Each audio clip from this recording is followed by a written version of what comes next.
Bismillahirrahmanirrahim. Assalamualaikum warahmatullahi wabarakatuh. Alhamdulillahirabbil alamin. Wassalatu wassalamu ala asrofil anbiya'i wal mursalin sayyidina wa maulana Muhammadin wa ala alihi washabihi ajmain, amma ba'du. Para pemirsa, para hadirin dimanapun berada, mudah-mudahan dalam keadaan sehat walafiat dan juga dalam keadaan dimudahkan oleh Allah untuk senantiasa beribadah kepadanya, terutama beribadah sholat 5 waktu. Para hadirin yang senantiasa Allah muliakan, pada waktu kali ini Al-Fakir ingin sedikit berbagi tentang hikmah berkurban. Yang pertama adalah hikmah berkurban, yaitu senantiasa taqarrub ilallah, senantiasa mendekatkan diri kita kepada Allah Subhanahu wa taala.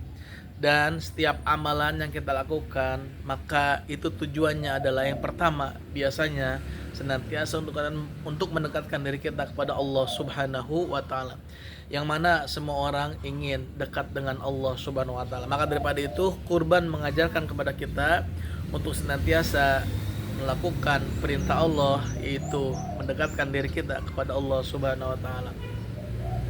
Yang kedua adalah seseorang melakukan pengorbanan atau kurban di hari raya Idul Adha, maka yang kedua hikmahnya adalah meneladani peristiwa Nabi Ibrahim alaihissalam beserta anaknya Nabi Ismail alaihissalam, yang artinya adalah senantiasa Nabi Ibrahim dan Nabi Ismail sangat tunduk dan patuh atas perintah Allah Subhanahu wa taala. Maka daripada itu, tidaklah ada suatu kewajiban perintah dari Allah kecuali itu banyak memberi manfaat kepada kita semua. Walaupun kita ketahui bahwasanya hukum berkurban adalah sunnatun muakkadatun, yaitu sunnah yang sangat dikokohkan, dianjurkan oleh agama. Maka daripada itu, mari setiap diri kita, setiap di antara kita untuk senantiasa berkurban dengan sebaik-baiknya dan dengan kemampuan kita masing-masing. Nabi Ibrahim alaihissalam memberikan contoh kepada kita untuk senantiasa taat atas perintahnya, walaupun itu perintah yang sangat berat, yang sangat agung, yaitu untuk senantiasa memotong atau menyembelih anaknya Nabi Ismail alaihissalam. Namun kisah tersebut mengajarkan kepada kita Nabi Ibrahim senantiasa menjalankan perintah Allah, dan Nabi Ismail pun sama. Walaupun itu perintah Allah, silahkan wahai ayahku untuk sembelih aku. Masya Allah.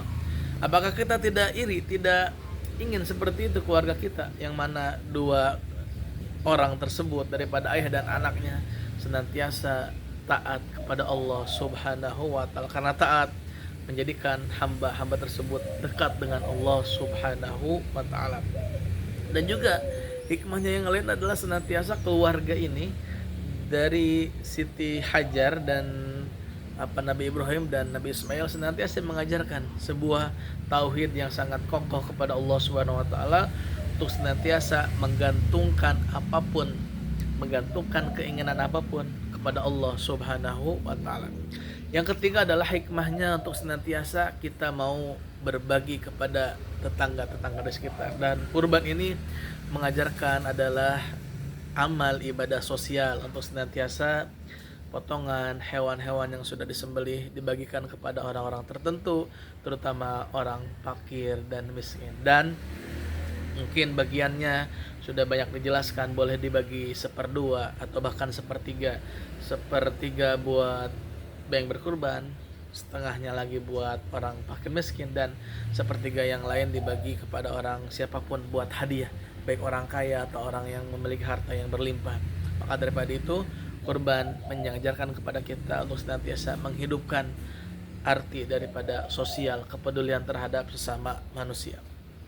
Yang keempat adalah mengajarkan kepada kita korban untuk senantiasa menabung, untuk senantiasa bersiap-siap, untuk senantiasa memikirkan tahun depan yang akan datang. Mudah-mudahan kita dimampukan oleh Allah Subhanahu wa taala untuk berkurban. Maka daripada itu, kurban itu bukan seumur hidup sekali, akan tetapi mari terus berkurban setiap tahun berikutnya dengan kemampuan kita masing-masing. Dan yang paling menarik adalah di antara kurban-kurban yang sudah dilakukan, yang sudah diberikan, yang sudah dibagikan oleh panitia atau oleh siapapun, maka kurban tersebut akan menjadi saksi di hadapan Allah Subhanahu wa taala, akan menjadi kendaraan kita di akhirat kelak nanti. Maka daripada itu, kita ketahui bahwasanya segala apapun yang kita punya, segala apapun yang kita miliki, itu semuanya hanyalah titipan dari Allah Subhanahu wa taala. Karena titipan, maka kita kembalikan kepada Allah Subhanahu wa taala. Maka daripada itu sungguh tidak layak bagi kita untuk senantiasa menggenggam lama-lama harta kita, memegang rekening kita dengan berbagai macam uang. Akan tetapi mari kita salurkan uang kita, salurkan penghasilan kita kepada orang-orang tertentu, terutama pada bulan Idul Adha, pada bulan haji tersebut.